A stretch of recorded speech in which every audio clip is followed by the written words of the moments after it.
Hello, once again, you beautiful, blessed souls. I am back with another one. Actually, this one I'm back in Genesis, and we're going to continue on with, oh boy, this is Genesis 30, and we're going to get on into it. Lord, please let me say what needs to be said. That the meditations of my mind, my mind, mouth be acceptable to you. Let it be edifying to those who are watching. In Jesus' name, amen. Okay, so this is Genesis chapter 30. Now, this is another form of the sibling rivalry, basically, that we have been talking about. This is where a lot of, when we talk about the monitoring spirits, the familiar spirits, and the household spirits, this is where they come from, especially the household spirits. If you notice, a lot of household spirits, meaning within your household, are people who secretly hate you. And the monitoring spirits are outsiders, and the familiar are people that know you but not that close. But the household are the ones that are right in your home, your household. This could be your children, your spouse. This could be your family, your friends, the close people in proximity to you, the closest ones to you in your circle. This is very important because these are the ones, as we can see, even with Jesus. This is how this goes down because Judas was one of the disciples. So he was a household enemy, a household spirit that was basically monitoring, people who watch, never like, never subscribe, never comment, never, want to promote you, help you. But when it's time to down you, they're the first ones running. So this is who these people are, or this is who these situations speak of. And they're actual spirits, but they operate in people because these are the people that already don't like you. And the spirit just jump in and makes it even better for them to do what they want to do when it comes to you. So hold on, let me try to turn this a little bit better so that I can see the screen a little bit better. So we're going to get into it. So now we're going to see it passed down. Okay. This is when, because Rachel is barren, so she's jealous of her sister. Even though Jacob loves her more, she's jealous of her sister, Leah. Remember, he was tricked into marrying Leah. But remember, that was also one of his things that he had to deal with because he was also a trickster. So it basically just fell back on him with, the seed he sowed. God is not a man he's mocked. You reap what you sow. So now, this is sibling rivalry continuing. She's jealous of her sister Leah, and she demands children from Jacob. Oh, she died, so she claimed I never heard of any such thing, but she's being dramatic about it. So Jacob's just angry with her, and then he's like, is he God? So she gave, him, Bilhah, who was her servant, to bear children with for her. And these are repeated mistakes. Remember I think Abraham went through this with Sarah, and that's how we got Ishmael. That was a complete disaster. So we're doing this stuff over and over again, and you gotta understand this polygamy, this what was it, polytheist? Is it polytheist or polygamy? Way of life, multiple wives, or multiple spouses. As we can see, God made Adam and Eve. He didn't go follow this. This was their doing. They started this. They did this themselves. God did not tell them to do this. You see what I'm saying? But they did it, and it was what it was. So now, this is how we get all this extra going on. We always decide we know more than God want to do what we want to do. So then, there was born Dan. This was, I guess, was it Bilhah? And she said, God has heard me and judged me and heard my voice and given me a son. So that was Dan. Then there was Naphtali, which was with mighty wrestlings. I have wrestled with my sister, meaning, and prevailed.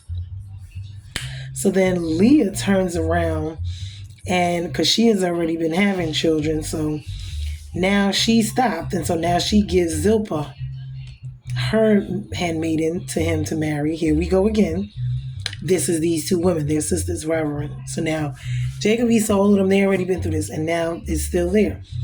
So Leah gives Zilpah, and she bore Gad, which means good fortune. Asher is just happy. And then Leah, Rebecca, there was one day when Reuben was out and he had mandrakes. So something happened where Rachel wanted a mandrake from Reuben, who was Leah's child. And there was something, and then where was it? I know Issachar, something was with Issachar. Let me see. Give me wages because of my servant. So I think they swapped out or did something, and then Issachar was born. No, I think they gave, is it they gave Issachar the servant? Hold on, let me go back. I know it's Issachar means giving the wages because of my servant. So I guess they were back and forth sleeping with him, and they had um, they had their handmaidens. Let me see. I want to get to. When it got to Issachar, let me see what Issachar is because I want to make sure. Okay, so in the days of wheat harvest, Reuben went and found mandrakes in the field and brought them to his mother Leah. Then Rachel said to Leah, "Please give me some of your son's mandrakes." But she said to her, "It is a small matter that you have taken away my husband," meaning, yeah, because of the situation but that was a fluke. "Would you take away my son's mandrakes also?" So Rachel said, "Then he may lie with you tonight in exchange for your son's mandrakes." So this is how they were swapping. They were just basically pimping poor was Jacob Israel out. And so when Jacob came home from the field the evening, Leah went out to meet him and said, "You must come into me," meaning sleep with me. "For I have hired you," meaning paid for with the mandrakes, my son's mandrakes, from Rachel, her sister. So he lay with her that night, and God listened to Leah, and she conceived and bore Jacob a fifth son, saying, "Leah, yes, God has given me my wages." That's, I guess, what his name was. "And because I gave my servant to my husband," so she called his name Issachar. So these chicks is back and forth making a mess of this situation. God's going to rectify it. We're going to see, because out of them is going to come, those are the 12 tribes of Judah. That's why we need to know their names, because this is where they're going to come from. So now, back and forth, back and forth. So then there was Zebulun, that means honor. Then finally there was Dinah. And this was the daughter, and her name is going to be very important, but we're not going to get into it. This means God remembered Rachel and bore Joseph finally. So she bore one of her own and said, "God has taken away my reproach. May the Lord God add another son." Jacob says to Laban, time for him to return home. But Laban had found favor because of Jacob by him being there. So he really didn't want them to leave, so was not sure. And he was saying he was trying to deceive him when it came to his wages. So they got into it about this speckled and spotted situation because Laban was into divination. That means was worshiping other gods, idols. This is where we get that from, the idolatry, with the worshiping of the Egyptian gods and all of that. People seem to think that the African gods, which they tribals and all of that stuff, all these other different type of gods, that actually come from original Egyptian gods. They were the ones that originally started worshiping other gods. So when you look at the Africans, they were worshiping other gods. That's where it passed down from. So when we look at the symbols, they are all the same, basically, when you look at all of the different religions. I think even with the Indians and all of them, they all are basically the same, because when you look at them, you can see the Ankh and all those things. Those are basically the pharaohs. Those were the first ones to actually do divination or idolatry and worshiping of other gods. I think it was the Egyptians, Babylonians, I forget which one, or the Edomites, I forget. I have to go back and look it up, don't quote me on it. So because he was doing all this, he's trying to be slick, because he had already tricked Jacob before. Because God had blessed him, he was in the divination, he's trying to get slick again. He know God has been blessing him as long as Jacob was there. Everything in his household was going very well for him. So he don't necessarily want Jacob to leave, because he wants to continue. It was for his benefit to continue to jip him out of wages, to do this, to do all this slickery. He gave him Leah to marry instead of Rachel at first when he pledged Rachel and switched them out and lied. So he had to work another 7 years. See, so this is how people do this type of stuff. And this is what I was talking about before in other videos when I was talking about guarding your heart, trusting people, flattery, all of these things, strength within, beauty within strength, and all these other different things. Why? Because these things go a long way when you start to see how people, now, mind you, this is his uncle technically, because this is his mother's brother. So that's on his mother's side. But remember, they got a lion cheating spirit in them throughout this whole situation. So it's continuing on. And then the rivalry between the siblings, as usual, is passed down. Leah and her sister, along with him and his brother. You see what I'm saying? And the list goes on. So when we look at our lives and we look at these things, this is what is going on. And when we look at our own lives and we look at our families and stuff, it's the same. So he's trying to tell him to get the black lambs, which he requested the smaller number because he knew how to breed them. So what happened was Jacob told him, okay, because he knew, he already know trying to deal with Laban he's a tricky little slick con man type of business dealing type of person. So when you already know what you're dealing with, you got to handle them because he already tricked them twice before. But Jacob is also a trickster. So these are con men conning each other on both ends.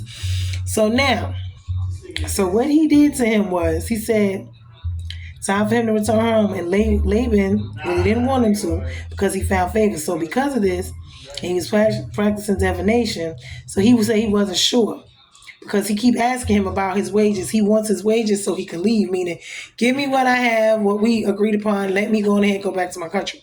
So now Laban's trying to come up with all these other plots and schemes so he can, stay there or he can jip him or whatever.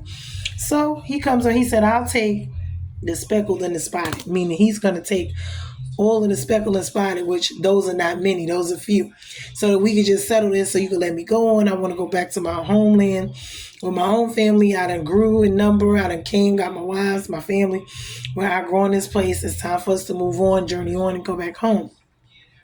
So he requested the smaller number, meaning the speckled and the spotted. But remember, Jacob is a trickster too, but it's because he knew how to breed them.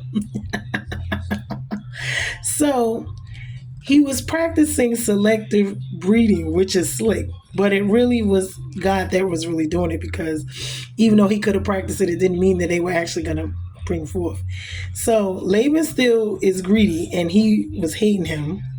And he wanted to hatch his own plan to keep Jacob's take, meaning, okay, well, I see these speckled and spotted is out doing the regular breeds of lambs and sheep. So I'm going to go on ahead and I'm going to be slick myself and so he tried to hatch his own plan to keep up with Jacob's take. So when it was time for Jacob to leave, he didn't want him to have as much as he did. He wants to jip them. People want to keep you beneath them, below them. They prospered off you. They don't want you to move on. They don't want you to have your own. They don't want you to do better, be better. No, they just want you to be up under them. And as long as you're there and they're prospering off of you, that's the way they want you. They want you to sit right there. Remember, these are household monitoring and familiar spirits. These are people who we already deal with. These are our own people, our own kind of slickery. You look at it all over the world and you see it. So he pitched his own plan to keep his take. So all of them were deceitful, and this is generational. So Laban gave all the colored goats and lambs to his sons, which he really wasn't supposed to do, to counteract and cheat Jacob. And once again, this is family. So Jacob counters with sticks of poplar, almond, plane trees. They were like medicine herbs. They care for many different types of issues, including reproductive system. Thus, they would breed by water and feeding. Now, they would breed them while eating. Usually, that's how they would breed on their own. So, only at, I guess, the water and wells where they would feed is where they would breed. So, he would plant them there so that they would breed amongst each other to make his more. So, only stronger of the flocks and not the weaker or Laban's, because that was the control, the deceit, the jealousy throughout the whole family. You see what I'm saying? On both sides. And this is including the barrenness and the fertility when you think about it, because those were also issues that they had as well. So I'm going to stop this there. Well, actually, no. Let me go ahead and read. Okay, so So instead of the Lord supernaturally blesses Jacob's unconventional efforts to cause white sheep to produce black lambs and black goats to produce mixed colored offspring, while we aren't yet told, Jacob has apparently been informed in another dream that God intended to correct Laban's cheating of Jacob. So while this chapter only mentions Jacob's use of striped poles, there's no confusion that God and not the poles caused the change in the animals. That is the color. In addition, Jacob breeds the flock to produce strong and off-colored animals for him and the weak, solid-colored animals for Laban. You see how they were, and this is Jacob grows enormously wealthy. This is their wealth with the Lord's blessing, and he has overcome Laban's scheme to keep him poor and dependent upon his father-in-law. You see how people do these type of things? Our own family, the government, we see these things all over the place. But because they are related, it just really cut the cake. Now, okay, what happened was the narrative was, because remember, when he got ready to leave, he told me he wanted to leave, but he had a problem with it. So now, here we go with this one. So, it shifts inform us that after 14 years of service, Laban exchanged for his two wives, meaning he even had to pay for them. Because they pay dowry. So it's come to an end. So that he demands that his father-in-law send him away so he can return to his own people. And it's, possible that Laban retains some legal right to not release Jacob in any case. Laban says plainly that he has become wealthy because of the Lord's blessing on Jacob, which he realizes that he, became much more wealthy after, you see what I'm saying, Jacob got there. So he asked Jacob to name the new wages to continue to work for him, which, Jacob was like, no, it seems unusual. He knew it was being slick. So that's when he said, instead of asking for a flat wage or even a percentage of Laban's flocks, this is what the agreement with Jacob asked to keep any newborn goats and lambs that are off color, meaning most of the sheep in Laban's flock were all white. So that means most of the goats are black, and a small percentage of the goats are speckled, striped, spotted, and some sheep are black. After agreeing to Jacob's deal, Laban immediately removes all of the off-color animals from the flock. That's what he did. So the 3 days journey away from the main group looks like it's, Jacob going to deal to go, his deal is going to go bust because he's trying to be slick. And this is Laban's, but we find people in our lives, people in this world who always have been this way. But Jacob himself is getting a taste of his own medicine because he himself has been a trickster. He tricked his brother out of the blessing. So he has always been a lying, deceitful little something in his own little way too. So he's reaping actually what he sowed. Even when the situation with Laban switching Leah out for Rachel when it was time to get married, which I didn't understand how he didn't check that, because how you just gonna go in the room and just sleep with the woman, ain't seen her, nothing. But see, men in those situations, I just don't understand. But anyway, he should have done that. So he slept with a consummated, because the marriage is not a marriage, especially in this time. Well, it's not in any time really. We go by different laws because we live in sin and do what we want to do. Well, I don't anymore. Thank God for saving grace. But the bottom line is, they, when they get married and the marriage ceremony and all of that takes place, you got to understand something. It's not official until they actually have sex and consummate, because she's supposed to be a virgin. So that's when they wave the little flag of the blood being on there to show she was a virgin. So all of this takes place, and he was tricked. He was tricked and he was upset. So now we get to this. So now we get to understand what was going on with their rivalry back and forth. Mind you, that's not the only rivalry, because remember, we got Leah and Rachel going through their own little rivalry and their sisters. Mind you, Laban is their father, which is his uncle. That is his mother. So these are all family members. They're distant, but they're all family members, and it's just crazy. They were allowed to marry their cousins. That's what they said. I don't even understand, but that's what they did. I don't understand it, but they were keeping the bloodline. That's how they was doing it. It was distant cousins, whatever. But anyway. So when we look at this situation and we see it for what it is, and we got to understand us as human beings, it is just so crazy, and more than anything in the spiritual world, because the devil loves this type of stuff. He loves to play on this. He loves it when people already have these evil, wicked tendencies. If you are a liar by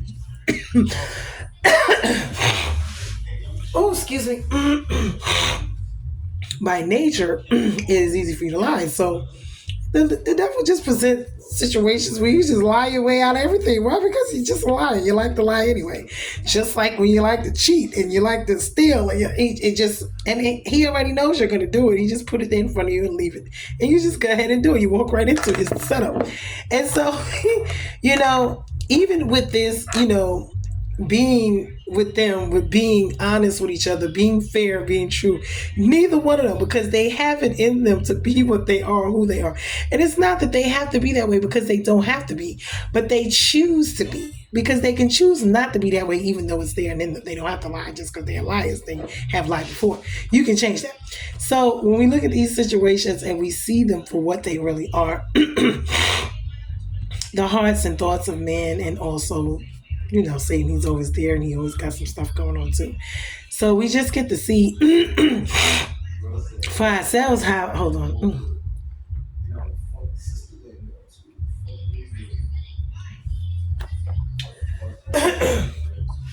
How these things transpire in life.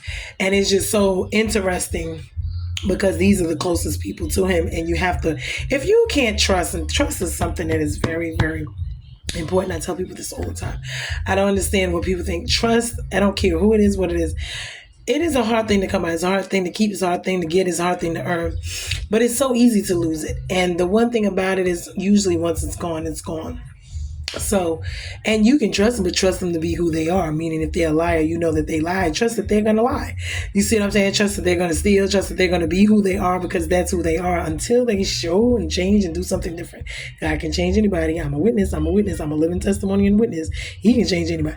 But until that time and until that situation, we must understand that this is what it is. So we see them going back and forth. We see the sibling rivalry between the girls with the babies and having all these children to get back, which they were going out of the will of God. God never told them to do any of this. They just decided to take this, do this on their own because they did not want to wait on their own children. And there was barrenness. And I keep trying to figure that out because even with Leah, she wasn't the one that was loved. And that's not the one he wanted to marry. But God allowed her to have children. And I felt like that was just like, ooh, that was just like a kick in the face. But I guess it was because she, needed someone to love her because God knew that Jacob didn't necessarily love her. He could sleep with her. Remember, sex and love is two different things. People, hint, hint. Having babies by a man that don't love you ain't going to keep them. Hint, hint, hint. And then also, he's not going to marry another lady either. Hint, hint, hint. And even if he doesn't mean he loves you because they were married. But he loved Rachel more, and that's the one he wanted. So, but Rachel was the one he loved and wanted, and she was the one that couldn't have children. And I found that was so, that would be the case. Like, when there's a husband and a wife and they're together, let's say the husband cheats and the wife couldn't get pregnant. See, the devil loves to use, and I won't even say the devil because God used it as well, but he used it for his own purpose. But the devil in a lot of these situations will use these situations to really tear up a marriage, ruin things or whatever it is, because it just does something. It's like the icing on the cake. But then once you sow the seed of cheating and all these type of things anyway, you got to know something's going to come out of it. It's not going to be good. So if a baby did come out of it, it's good as far as God brought the baby here, but it's bad as far as the marriage because a lot of times people will leave when babies are involved. Not to say that, they have to or whatever, but, So when we look at these situations and we look at these things, even now, like I said, because God never told them to do all the things, to give these maid servants, to marry him, to sleep with him, to do all that. God didn't tell them to do that. All they had to do was wait, but they made it, and they created a life and situations of hostility and dysfunction among themselves and rivalry amongst themselves because their pride and their ego just wouldn't let them stop. They just wanted to continue on with their foolishness. They just would not stop. Oh, she had a baby, so I gotta have one. Oh, I'm gonna give my mate, and I'm gonna give my mate, and we just gonna go back and forth. All these kids being born back and forth. Because y'all are in competition. What is with your own sister, child? It just don't even make no sense. Hey, we see this going on to this very day. And whether people know it and it's out up front like they are, or it's hidden, because a lot of people can't stand you, but they hide it. They monitor you, monitor spirits, whether they know you or not, may not be close to you. Then there's the familiar ones that actually do. And then there's the household that really are in your inner circle, and you may not know they can't stand you. But for no reason, you don't know anything about the situation, but they just do. And unless there was an actual situation between the two of you, you wouldn't even know about it. Most of the times you don't, because as you see with Judas and Jesus, well, Jesus kind of knew, he knew, but that was a part of Jesus, was a part of the plan to fulfill what needed to be fulfilled. And God used that anyway. And that was the plan. But anyway, I hope that this blessed you guys. And I'm going to go into the next one, which is it 30 or 31? Yeah, it's 31. So I did 30. I'm going to go into 31 because there's going to be some drama with them journeying back home. And we're going to get into this situation too. I'm going to do that in the next one. And then that'll be a wrap for me today because I did a lot. But anyway, love you guys. We are bruised and not broken. I hope you're getting something out of these.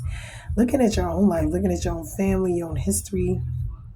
Your children, yourself, your siblings, your aunts, uncles, your grandparents, just the whole, it could be in your household, it could be someone else's, it could be on your job, it could be whatever. But just looking at the world and how it operates and how it's just so relevant, and people think the Bible's not relevant, but the Bible is very, very relevant. It really is. So we're bruised and not broken. And until the next video, I love you guys. I hope this video was a blessing. And please like and share and subscribe to the channel. And thank you so much. Later, guys.